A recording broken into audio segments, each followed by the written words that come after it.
송미룬이라고 합니다. 나이는 올해 30이고 저의 직업은 탕제나 약을 포장하는 일을 맡고 있습니다. 오늘 강연할 주제는 변이품 31장입니다. 같이 한번 봉독해 보시길 바랍니다. 한 제자, 남의 시비를 함부로 논평하는 습관이 있어 하루는 증산선생을 광인이라 이르는지라. 대종사 들으시고 말씀하시기를 그대가 어찌 선인들의 평을 함부로 하리요. 그 제자들의 허물을 보고 그 스승까지 논죄함은 옳지 못하며 또는 그 사람이 아니면 그 사람을 모르는지라. 저의 주견이 투철하게 열리지 못한 사람은 함부로 남의 평을 하지 못하나니라. 그 제자 여쭙기를 그러하오면 그분은 어떠한 분이오니까. 대종사 말씀하시기를 증산선생은 곧 드물게 있을 선지자요 신인이라. 앞으로 우리 회상이 세상에 드러난 뒤에는 수훈선생과 함께 길이 받들고 기념하게 되리라. 하지만 지금 강연 내용에 있어서 변이품 32장을 이해해야만 31장을 이해할 수 있어서 중간에 변이품 32장도 같이 설명되니 양해 부탁드립니다. 일단 변이품 31장에 대해 간략히 묘지와 인물, 단어 설명만 하겠습니다. 이 법문은 3가지 내용이 나옵니다. 어떤 제자가 남의 시비에 대해 함부로 논하는 습관에 대한 말입니다. 그리고 증산선생을 미친 사람이라 표현함에 있어 대종사님께서 제자들이 잘못했다고 스승까지 잘못했다고 생각할 수 있는가? 그리고 증산선생을 신인이고 선지자라는 대종사님의 표현이 있습니다. 증산선생님부터 설명하겠습니다. 증산선생은 본명은 강일순 호는 증산입니다. 증산교의 교조입니다. 이 강연에서 앞으로 증산선생이라 부르겠습니다. 여러분이 아시는 종교 중에는 대순진리회와 증산도가 있습니다. 수훈선생에 대해 설명하겠습니다. 본명은 최재우, 호는 수훈입니다.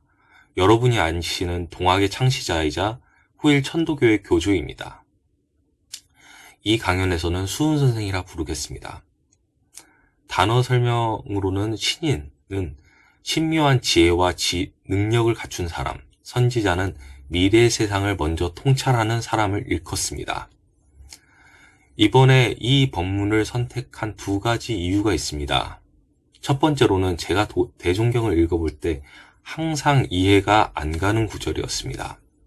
왜냐하면 처음으로 거리를 지나다가 도를 아십니까? 하면서 사이비하는 대순진리에도 역사학계에서 검증되지 않는 역사책 중 하나인 환단고기를 진짜 역사라고 말하는 증산도도 증산교의 일파입니다. 한마디로 저는 변이품의 그 제자처럼 증산선생의 후예라고 자청하는 사람들의 행동이 의심스러워서 그 스승이 믿음이 안 갔습니다. 그들이 민족종교라고 자주 주장하다 보니 저에게는 민족종교는 사입이라는 선입견이 생겼습니다. 저도 처음에 군대에 와서 원불교를 알고 생활불교의 일종으로 생각했지 민족종교라는 생각이 들지도 않았습니다. 대종경을 봐도 신비스럽다기보다는 어지러운 세상에서 모든 이해와 존재를 은혜로서 신앙하고 은혜를 갚기 위해 철저히 수행하는 현실적인 종교라는 이미지가 있습니다.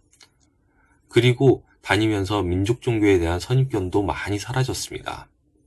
하지만 다니면서도 증산교 쪽의 선입견은 지워지지 않았습니다.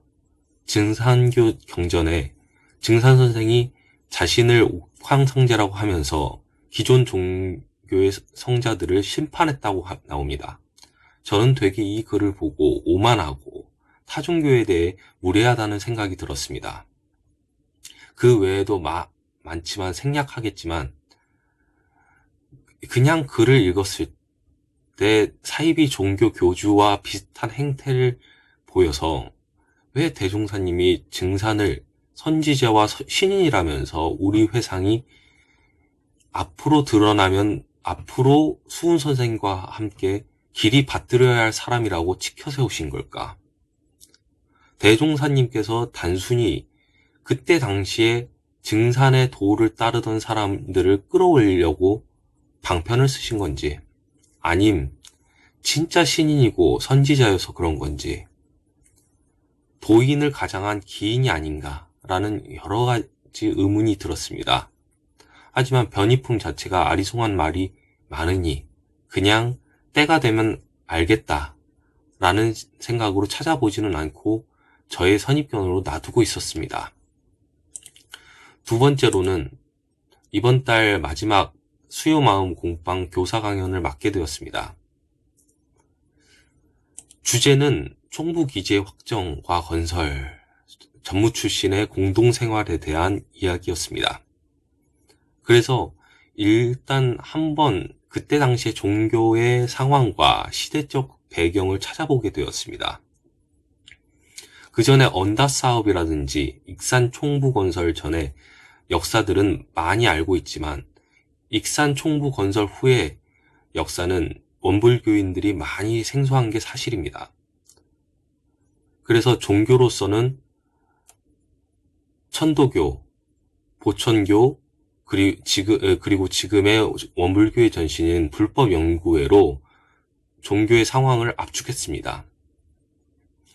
그 당시 또 시대적 배경으로서는 그 당시에 사람들이 가뭄과 역병으로 힘든 시기를 보내고 개벽에 오는 시기에 그 전에 환란이 많이 일어난다고 해서 불안해하는 사람들과 조선이 세계의 중심이 될 거라는 사람으로 얽히는 시기였습니다.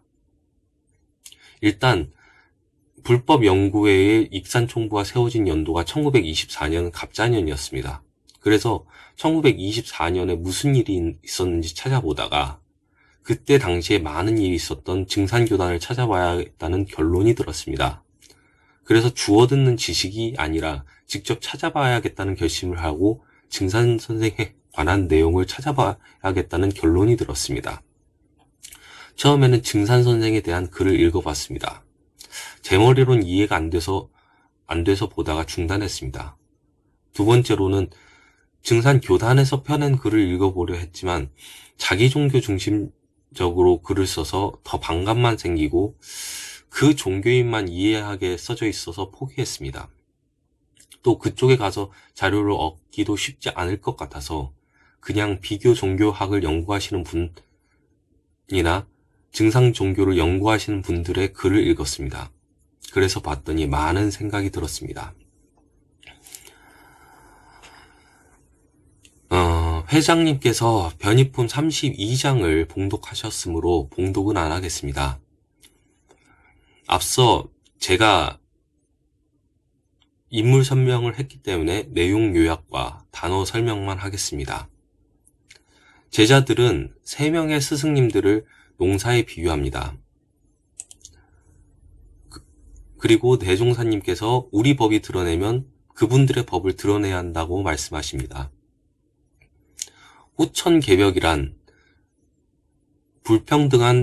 불평등과 불합리의 선천의 세계에서 상생과 질서의 후천세계로 가는 것을 의미하며 농력의 저로는 농사를 짓는 데 필요한 달력입니다.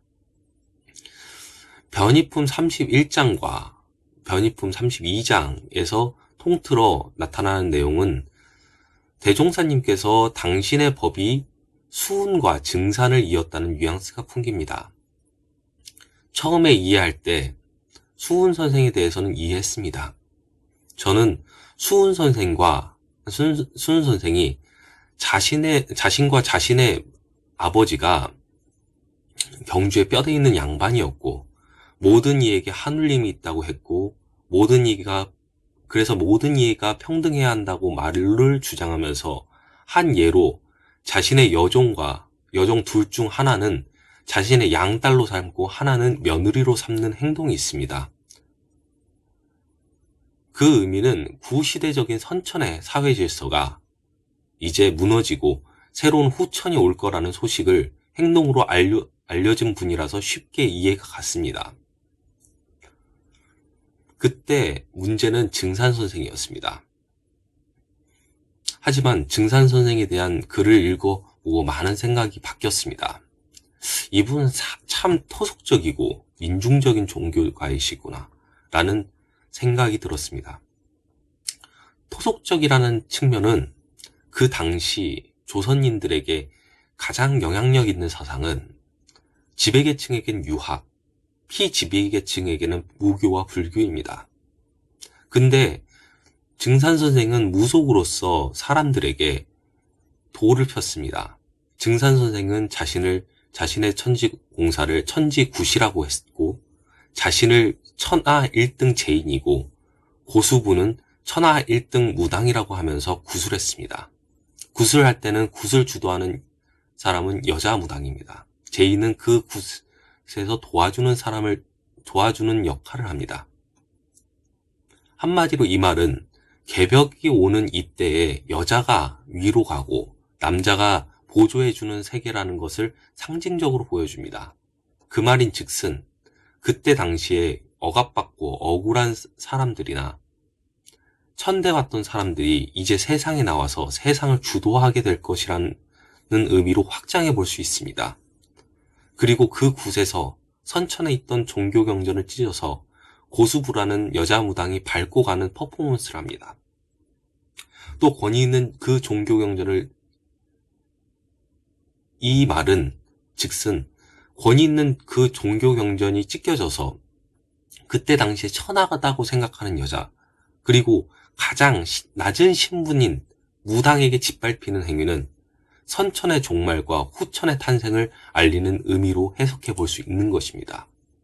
그리고 저는 무의식 중에 굿이라든지 무당이라든지 이런 것에 대한 편견을 가지고 바라봤던 것 같습니다. 단순히 고등 종교와 반대되는 단순히 기복적인 주술로서 굿과 무당을 바라본 것 같습니다. 하지만 천계와 인간계를 중재할 수 있는 힘을 가진 존재로서의 무당이라면 예수도 무하마드도 소태산도 무당일 수 있겠구나라는 생각이 들었습니다. 민중에게 굿이라는 것은 놀이입니다. 아마 사람들이 몰려들었을 겁니다. 굿을 하면 장단을 맞추고 노래를 부르면서 춤을 춥니다. 그 앞에는 제사 음식이 있습니다. 사람들은 그 굿판을 보고 듣고 춤추기도 하면서 기도를 하고 그러면서 새로운 세상이 오기를 기원했을 겁니다. 굿이 끝나고 나서는 같이 먹으면서 얘기를 나눴을 겁니다. 굿을 통해 사람들을 모아서 그 사람들이 주려고 한 메시지는 옛 세상의 질서가 무너지고 있다일 것입니다. 그리고 또 계속해서 증산 선생은 척을 짓지 말고 원한을 은혜로 갚으라는 말에 대해서도 다시 생각해 보게 됐습니다. 증산 선생은 항상 원을 풀기 바라고 항상 은혜를 갚으라는 말을 많이 합니다. 단순히 원망하는 것을 그치지 말고 은혜로서 생각하고 갚으라는 말은 증산 선생이 보기에는 세상이 모든 사물에서 나오는 기운들로도 서로 상처를 주고 받는, 또 은혜를 주고 받는 그런 각자의 존재가 아닌 서로 연결되어 있다는 생각이 들었습니다. 그 생각은 원불교에서의 일상수행요법 중에 원망하는 생활을 감사하는 생활로 돌리자라는 말로도 생각이 들었습니다. 저는. 아마 대종사님도 많은 영향을 받으셨을 거라고 저는 생각합니다. 그 외에도 많은 생각이 들었지만 이 정도로 요약하겠습니다. 많은 것을 찾아보니 비교가 되었습니다. 저는 이번에 자료를 조사하면서 여러 감상이 들었습니다. 대종사님이 증산 선생을 신인이라 앞으로 우리 회상이 드러나면 길이 받들어야 할 분이라는 이유도 알겠고 변이품 32장도 조금 이해 갔습니다.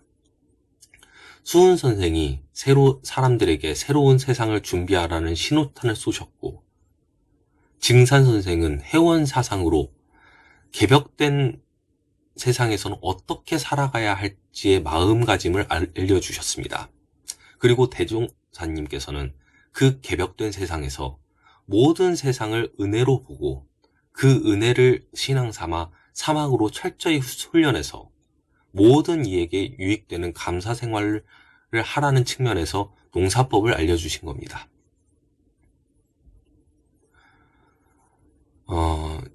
이제 제가 이렇게 심도 있게 공부를 해보고 이 본문을 봤을 때 이해가 되고 저의 선입견에 대해서 다시 생각해 보게 되었습니다. 저는 유명인을 바라볼 때 그 사람이 일으켰던 사건이나 행실, 그리고 저 사람이 여태껏 어떻게 다른 사람을 대했는지에 대해서 말을 많이 하는 편입니다. 그리고 제가 알고 있는 사람들의, 근데 제가 알고 있는 사람의 뒷담화는 즐겨 하는 편은 아닙니다. 하지만 정치인이나 연예인 뒷담화는 좋아합니다. 정보가 많고 뜬 소문이 많기도 하면서 대중들에게 영향을 주는 인물이라 그런 말을 해도 된다고 생각했습니다. 공인으로서 사람들의 기대가 크니까요.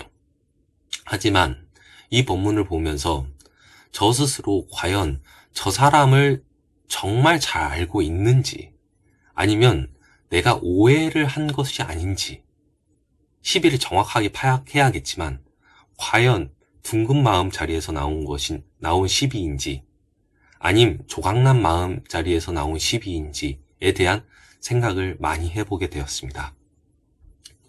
두 번째는 자신의 의견을 집착하지 말고 내가 틀릴 수 있다는 전제로 사람을 대화를 임해야 하며, 마지막으로 내가 알고 있다라는 일을 맞더라도 끼워 맞추기 식으로 모든 것을 다 안다고 생각하지 말고 다른 일에 대해서는 또 본래 마음자리로 다시 임해야 할 것입니다. 것 같습니다. 저는 옛날부터 그 인터넷 서핑이나 지식 쌓기를 좋아하는 사람입니다. 그래서 뉴스나 유튜브를 많이 봅니다. 그럼 거기에는 좋은 지식도 있지만 엉터리도 있습니다. 저는 그걸 검증 안 하고 얘기해서 곤란한 적이 많았습니다. 예를 들어서 어렸을 때 골든벨을 본 적이 있었는데 그때 역사 문제가 나왔습니다. 그때 답이 경술국치의 그때 문제가 경술국치의 연도였는데 제가 1919년이라고 얘기를 했는데 어머니는 1910년이라고 했습니다. 근데 제가 계속 1919년이라고 우긴 적이 있습니다. 다시 한번 찾아보니 1910년이더라고요. 그래서 내가 틀렸다고도 한번 생각을 해봐야 합니다. 자기가 맞다 하더라도 정말 틀릴 수가 있다고 생각하거든요. 그리고 마무리. 이제 지루한 역사 얘기로 피곤해 드리고 싶지는 않았으나 저 스스로 공부를 하면서 이 본문에 대한 의문이 좀 풀리고 제가 기존에 행했던 취사에 대해 많은 감상이 있었습니다. 또 제가 해야 할 유무념에 대해서도 많이 생각해 보게 되었습니다. 처음으로는 어떤 사람의 정보를 들었을 때 정보와 정확성과 근거를 따져보았는지 유념해 봐야 할 것입니다. 그리고 그 근거와 주장에 대해 논리적 비약이 없는지에 대한 것도 유념해 봐야 할 것입니다. 그리고 그게 정확하다 할지라도 선입견에 있어서도 그렇게 선입견이 있어서 그렇게 듣는지도 유념해야 할 것입니다. 마지막으로 아무리 제가 주장하더라도 내 주장이 틀릴 수 있다라는 마음가짐을 가지는지 유념해야 할 것입니다. 부족한 강연 들어주셔서 감사합니다.